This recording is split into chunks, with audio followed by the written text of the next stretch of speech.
kayak gitu tuh. Jadi musuh kita yang paling setan, yang paling lebih daripada setan itu putus asa. Berkeluarga putus asa, bekerja putus asa, itu lebih daripada setan.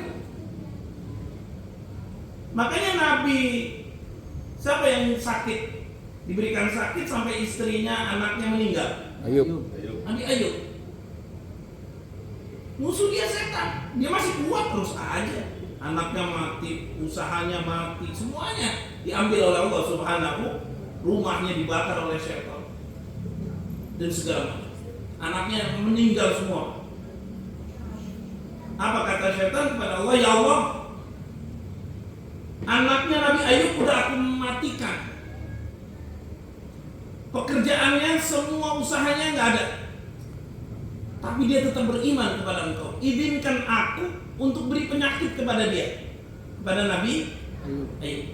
Dikasih penyakit, isi perutnya bukan makanan tapi belatung. Sampai belatung itu kalau dia ngomong keluar. Tiap hari dia hanya bisa mengeluarkan belatung dari hidung, dari telinga, dari kepala. Jadi kepalanya itu dimakan ular. Penuh sama ular. Apa kata Nabi Ayub? La ilaha illallah, tidak ada Tuhan selain. Dia nggak putus asa.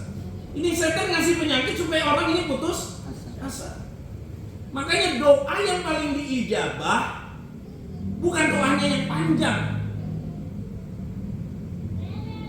Doa yang diijabah 3 doang. 1, dia yakin. 2, dia istiqomah.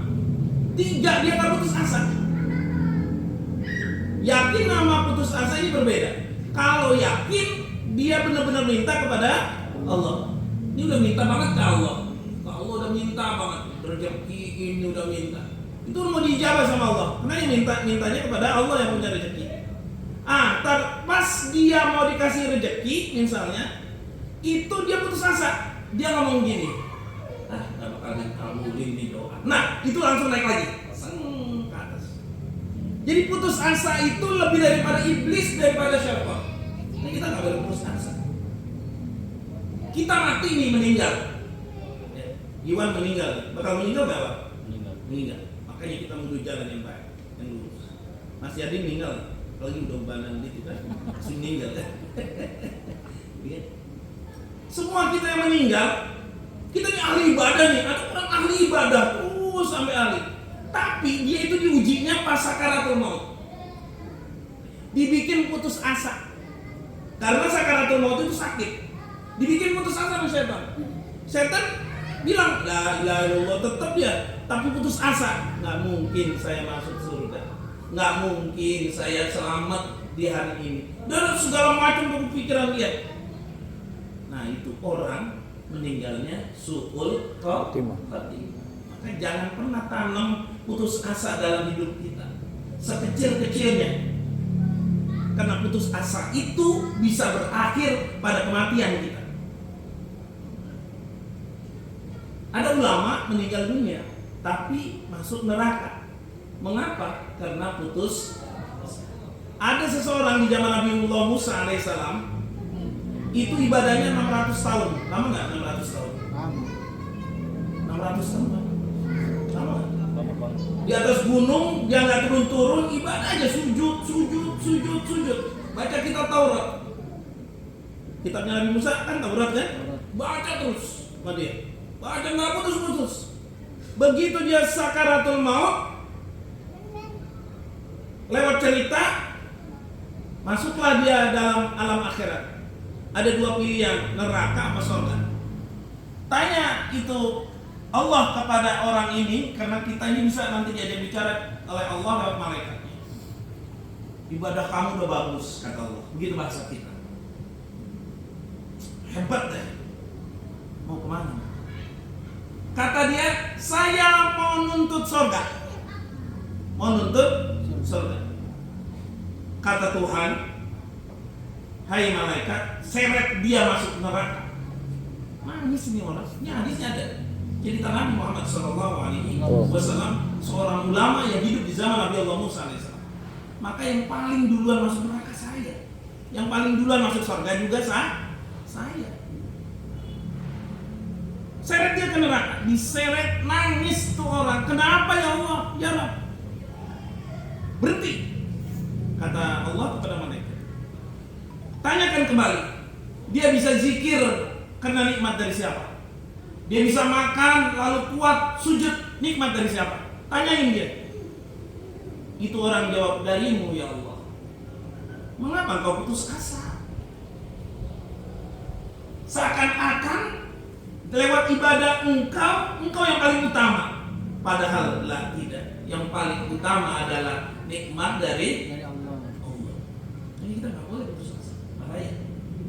Jadi kita dalam keadaan masalah, jangan pernah putus asa. Karena bakal kebawa kepada hidup kita yang tidak baik. Jadi udah yakin aja, sekecil-kecilnya yakin aja. Mau apapun udah yakin. Dalam Syekh Ibn Athaillah berkata, ma hajabaka anillahi wa wujudu mawjudin ma'ahu walakin hajabaka anhu tawahumi mawjudin ma'ahu. Keberadaan benda tidaklah menghalangimu dari Allah. Tuh, ini jadi orang kaya. Jadi orang yang banyak uang gak nalangin kita ke Allah. Ini tadi zikir-zikir yang kita baca Pak, itu namanya hizib al-bahar. Tadi zikir itu, ya Allah, ya Aliyu, ya Azim. Itu namanya zikir hizib. Hizib itu artinya zikir yang keras, zikir yang bukan keras suaranya, tapi zikir yang nembaknya itu kayak pistol itu yang lebih dekat gitu kali atau apa. Jadi kalau zikir yang lain tuh ringan.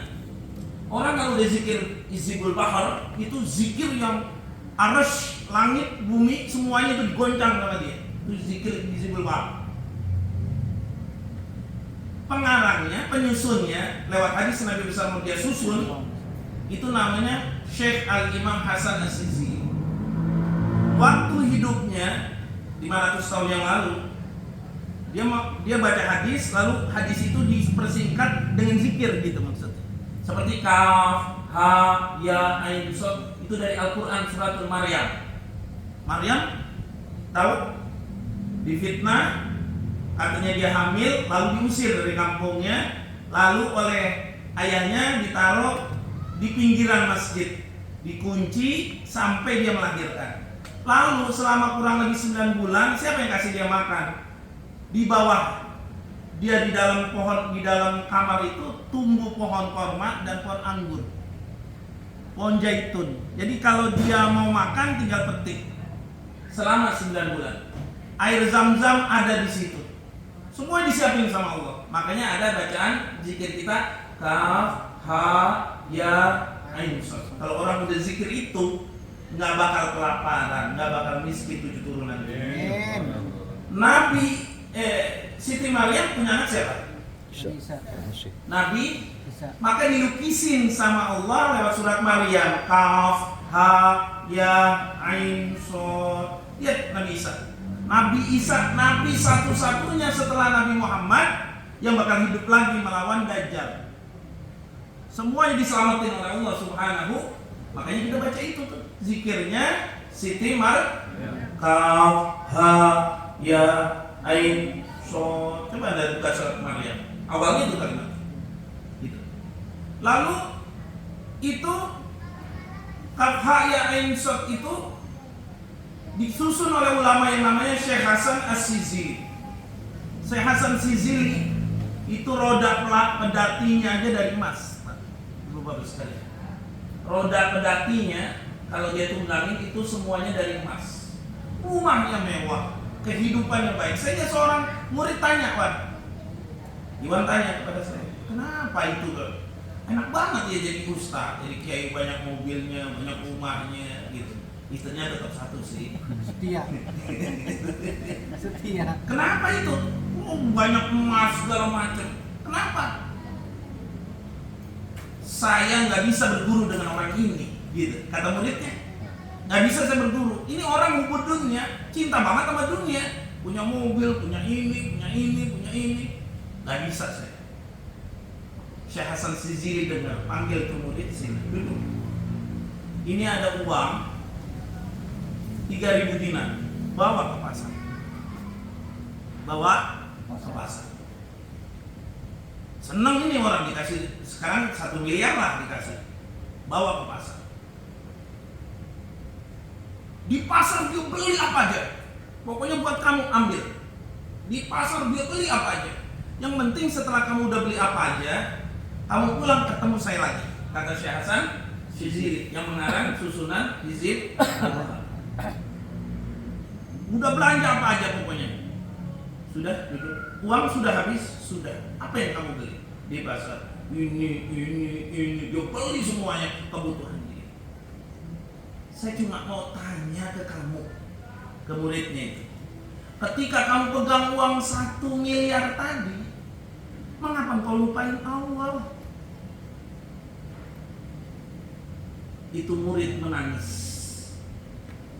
Iya ya, dari saya pegang sampai saya udah belanjain semuanya, saya lupa sama Allah. Seakan-akan Allah itu hilang dari ingatan saya gara-gara mati. Kamu lihat harta saya, kamu lihat emas saya, sedikit pun saya tidak pernah lupa kepada Allah, karena dunia dalam genggaman saya, bahwasanya Allah menggenggam saya. Kamu berburuk sangka kepada saya dengan banyak harta, saya melupakan Allah? Lah, tidak. Saya selalu ingat Allah dan saya tidak pernah sedikit pun dalam hati saya melupakan Allah. Maka Hizibul Bahar yang tadi kita baca itu namanya hizib kaya, kekayaan, pedagang, usaha. Buat siapa? Buat anak cucu kita, supaya mereka nggak miskin. Bahaya kalau mereka miskin. Kita yang dosa nanti. Nih, kata Syekh Mu'taillah muridnya, siapa orang yang mempunyai harta bukan menghalangi dia untuk dekat sama Allah. Yang terhalangi engkau dekat sama Allah bukan harta, bukan rupiah, bukan ini, bukan itu, tapi yang menghalangimu adalah hayalanmu, menghalangimu angan-anganmu. Udah waktunya zuhur, bukan segera sholat zuhur. Kita ini manusia diprotek sama 2 malaikat, kanan dan kiri. Ini diproteknya tiap hari, tiap waktu, 24 jam, enggak berhenti. Sampai kita tidur diprotek sama dia. Semuanya ada. Alatnya lebih canggih daripada alat kita.